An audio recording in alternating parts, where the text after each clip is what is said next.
Alaikum. Peace to you all. My name is Saba Ahmed. I'm a law student at American University. I am here to ask you a simple question. I know that we portray Islam and all Muslims as bad, but there is 1.8 billion Muslim followers of Islam.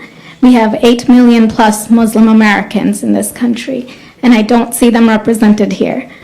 But my question is, how can we fight an ideological war with weapons? How can we ever end this war? The jihadist ideology that you talk about, it's an ideology. How can you ever win this thing if you don't address it ideologically? Great question. I am so glad you're here, and I am so glad you brought that up because it gives us an opportunity to answer.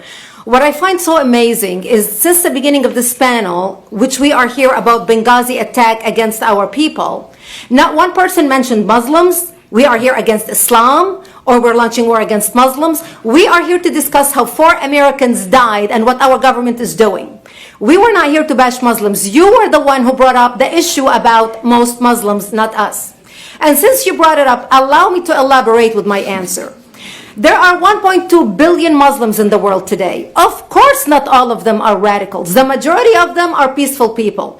The radicals are estimated to be between 15 to 25%, according to all intelligence services around the world.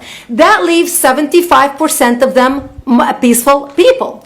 But when you look at 15 to 25% of the world Muslim population, you're looking at 180 million to 300 million people dedicated to the destruction of Western civilization.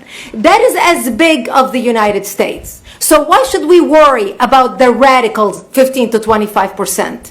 Because it is the radicals that kill. Because it is the radicals that behead and massacre. When you look throughout history, when you look at all the lessons of history, most Germans were peaceful. Yet the Nazis drove the agenda. And as a result, 60 million people died. Almost 14 million in concentration camps. 6 million were Jews. The peaceful majority were irrelevant. When you look at Russia, most Russians were peaceful as well. Yet the Russians were able to kill 20 million people. The peaceful majority were irrelevant. When you look at China, for example, most Chinese were peaceful as well. Yet the Chinese were able to kill 70 million people. The peaceful majority were irrelevant. When you look at Japan prior to World War II, most Japanese were peaceful as well. Yet Japan was able to butcher its way across Southeast Asia, killing 12 million people, mostly killed with bayonets and shovels. The peaceful majority were irrelevant. On September 11th in the United States, we had 2.3 million Arab Muslims living in the United States.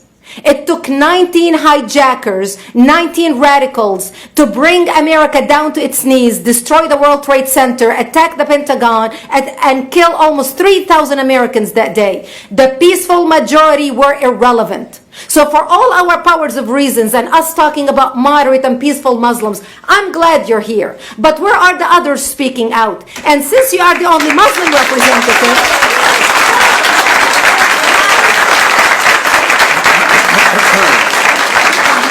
save the applause till the end.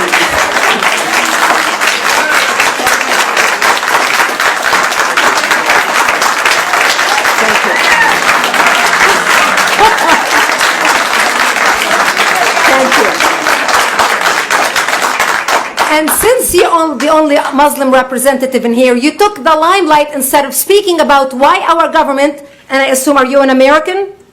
You're an American citizen. So as an American citizen, you sat in this room, and instead of standing up and saying a question or asking something about our 4 Americans that died and what our government is doing to correct the problem, you stood there to make a point about peaceful, moderate Muslims. I wish you brought 10 with you to question about how we can hold our government responsible. It is time we take political correctness and throw it in the garbage where it belongs and start calling it.